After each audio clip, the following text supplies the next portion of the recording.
Hello guys, big pass அவன் தமிழ். இப்போ லைவ்ல என்ன போயிட்டு இருக்குன்ற அப்டேட்டை பற்றி தான் நம்ம பார்க்க போகிறோம். ஃபர்ஸ்ட் டைமாக வந்து ஐஷுவை பற்றி நிக்சன் வந்து மாயா கிட்ட சொல்லியிருக்காரு. அதுவும் இல்லாமல் ரொம்பவே பொய்யான விஷயத்த வேற சொல்லியிருக்காரு. என்ன சொன்னார் அப்படின்றத இந்த வீடியோவில் நம்ம இப்போ ஃபுல்லாக பார்க்கலாம். முன்னாடியே தெரியும் வந்து ஐஷு எந்த அளவுக்கு ப்ராப்ளம் வந்து அவங்க ஃபேஸ் பண்ணாங்க, நிக்சனால் அவங்க எந்த அளவுக்கு ப்ராப்ளம் ஃபேஸ் பண்ணாங்க அப்படின்றது எல்லாமே வந்து அப்போ வந்து பயங்கர பெரிய நியூஸாக வெளியில் வந்துட்டு இருந்துச்சு. அவ்வளோ நிக்சனால் வந்து ரொம்பவே பாதிக்கப்பட்டாங்க. அவங்களோட கேரக்டரே வெளியில் வந்து ரொம்பவே தப்பாக போர்ட்ரேட் பண்ணலை, தப்பாக வந்து வெளியில் அவங்க உள்ள தப்பாக தான் இருந்தாங்க, அதனால தப்பாக தான் வெளியில் காமிச்சது. அவங்க ஃபேமிலியில் ரொம்பவே பாதிக்கப்பட்டு அவங்க வந்து சோஷியல் மீடியாவில் வெளியில் வந்ததுக்கப்புறம் சாரி கேட்டு ஒரு அப்பாலஜி லெட்டர் வந்து பிரதீப்க்கு எழுதி, ஸோ இவ்வளோ விஷயம் வந்து வெளியில் நடந்துச்சு. அதெல்லாம் பார்க்கும்போதே ரொம்பவே கஷ்டமாக இருந்துச்சு. என்னடா இது, இந்த பொண்ணுக்கு இந்த மாதிரி நடக்குது அப்படின்ற மாதிரி தான் இருந்துச்சு. அதை பற்றி தான் இப்போ நிக்சன் வந்து பேசியிருக்காரு. என்ன பேசியிருக்காருன்னா, ஃபர்ஸ்ட் வந்து மாயா கிட்ட வந்து பேசிட்டு இருந்தார். மாயா கிட்ட நார்மலாக எல்லா விஷயத்தையும் பேசிட்டு இருந்தார். பேசிகிட்டு இருக்கும்போது இந்த மாதிரி வந்து உங்கள் அக்கா என்கிட்ட சொன்னாங்க, உள்ளே இருக்கும்போது என்ன சொன்னாங்கன்னா, ஸ்வாகதா அக்கா சொன்னாங்க, இந்த மாதிரி வந்து நீ வெளியில் வா, வெளியில் வந்த உடனே நம்ம வந்து காண்டாக்ட் பண்ணணும், நீ என்கிட்ட ஃபோன் பண்ணு, எனக்கு யார் யாரெல்லாம் தெரியுமோ அவங்களெல்லாம் நான் உனக்கு இன்ட்ரோ கொடுக்குறேன் அப்படின்ற மாதிரி வந்து சொல்லியிருந்தாங்க. நான் அப்போ என்ன நினச்சேன், சரி சும்மா சொல்கிறாங்க இவங்க கேமராக்காக, வெளியில் வந்ததுக்கப்புறம் இவங்களாம் என்ன பண்ண போகிறாங்க அப்படின்ற மாதிரி தான் நான் ஜென்யூனாகவே நினச்சேன்.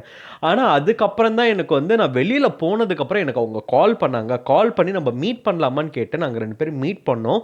மீட் பண்ணதுக்கப்புறம் என்னை வெளியில் கூட்டிகிட்டு போய் அவங்க பேசி எனக்கு ரொம்பவே கம்ஃபர்டபுளாக இருந்துச்சு. அவங்க கூட நிறைய பேரை இன்ட்ரடியூஸ் பண்ணாங்க.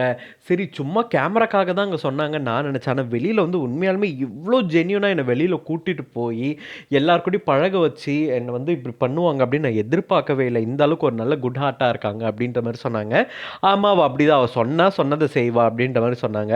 அதுக்கப்புறம் என்ன சொன்னா அப்படின்னா, இந்த மாதிரி வந்து நான் ஐஷு மேட்ரு தான் வெளியில் வந்து தப்பாக ப்ரொஜெக்ட் ஆகிடுச்சு, அதாவது நாங்கள் உள்ள ரொம்ப நல்ல விதமாக தான் இருந்துட்டு இருந்தோம், தப்பாக வெளியில் ப்ரொஜெக்ட் ஆகிடுச்சு, எல்லாம் வந்து கேவலமான வேலை பண்ணி விட்டுட்டானுங்க, எடிட் பண்ணி விட்டுட்டானுங்க அப்படின்ற மாதிரி மாயா கிட்ட சொல்லிட்டு இருக்காரு. எதுவும் எதை சொல்கிறாருன்னு, இந்த கிஸ் அடிச்சாங்க பாருங்க கண்ணாடியில், அது எவ்வளோ ஓப்பனாக இவங்க கிஸ் அடிச்சாங்கன்றது ஊருக்கே தெரியும். அதுக்கு சொல்கிறாரு, இந்த மாதிரி நான் வந்து அவள் பேசுறது கேட்கல அப்படின்னு சொல்லிட்டு நான் காதை இந்த சைடு வச்சுருந்தேன், அப்போ ஏதோ ஒரு இதில் வந்து அவக்கு நான் காதை வைக்க அவள் முத்தம் கொடுக்குற மாதிரி வெளியில் வந்துருச்சு, அதை மட்டும் கட் பண்ணி வெளியில் போட்டு ரொம்பவே அசிங்கமாக பரப்பிட்டு இருந்தாங்க அப்படின்ற மாதிரிலாம் சொன்னாங்க.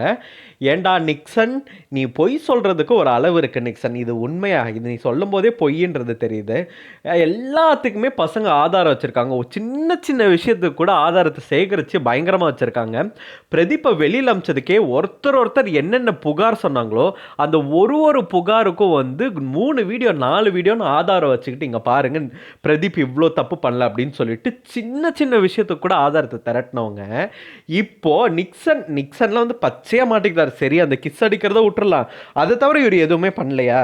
கட்டி பிடிச்சிட்டே தெரிஞ்சது, உக்காந்துக்கிட்டு இருந்தது, படுத்து உருண்டது, இவங்களுக்கு ட்ரெஸ்ஸு மாற்றினது, இதெல்லாமே எல்லாருமே மக்கள் பார்த்துட்டு தான் இருக்காங்க.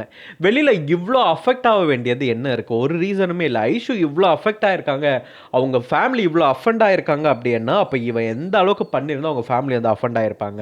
அவ்வளோ கேவலமான கீழ்த்தரமான வேலையை ஒரு பொண்ணு கூட எந்த அளவுக்கு உள்ளே பழகக்கூடாதோ, நீங்கள் வந்து இப்போ வந்து மணியை நீங்கள் எடுத்துக்கோங்க, இல்லைன்னா வந்து ரவீனாவை எடுத்துக்கோங்க, அவங்களும் மேபி லவ் பண்ணுறாங்க, அவங்களும் லவ் கண்டென்ட் தான் விட்டுட்டு இருந்தாங்கன்னு வச்சுக்கோங்களேன். இப்போ கூட லவ் கண்டென்ட் ப்ரோமோ வந்துச்சு, ஆனால் அவங்க எவ்வளோ ஜென்யூனாக நடந்துக்கிட்டாங்க, உள்ள எந்த அளவுக்கு நடந்துக்கணும், எந்த அளவுக்கு ஒரு எல்லை இருக்கோ அந்த எல்லை வரைக்கும் தான் அவங்க இருந்தாங்க. அதை தாண்டி அவங்க எதுவுமே பண்ணலை, அவங்க எதுவுமே அசிங்கமாக பிஹேவ் பண்ணலை.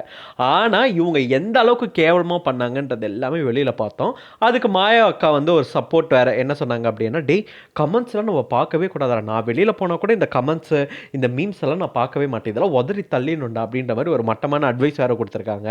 நிக்சன், நீ பண்ணது தப்பு, வினுஷா சொன்னாங்கல்ல, நீ பண்ணது தப்புன்னா தப்புன்னு ஒத்துக்கோ, நீ பண்ணேன்னு ஒத்துக்கோ, அதை விட்டுட்டு சும்மா வந்து எடிட் பண்ணி போட்டாங்க, தப்பாக ப்ரொஜெக்ட் பண்ணிட்டாங்க அப்படின்றது மட்டும் திரும்ப சொல்லாதீங்க. இதை பற்றி நீங்கள் என்ன நினைக்கிறீங்கன்றத கமெண்ட் பாக்ஸில் கமெண்ட் பண்ணுங்கள். இந்த மாதிரி பிக் பாஸ் அப்டேட் தெரிஞ்சுக்கணும் ஸ்க்ரீன் டாக்கி சேனலுக்கு சப்ஸ்கிரைப் பண்ணுங்கள்.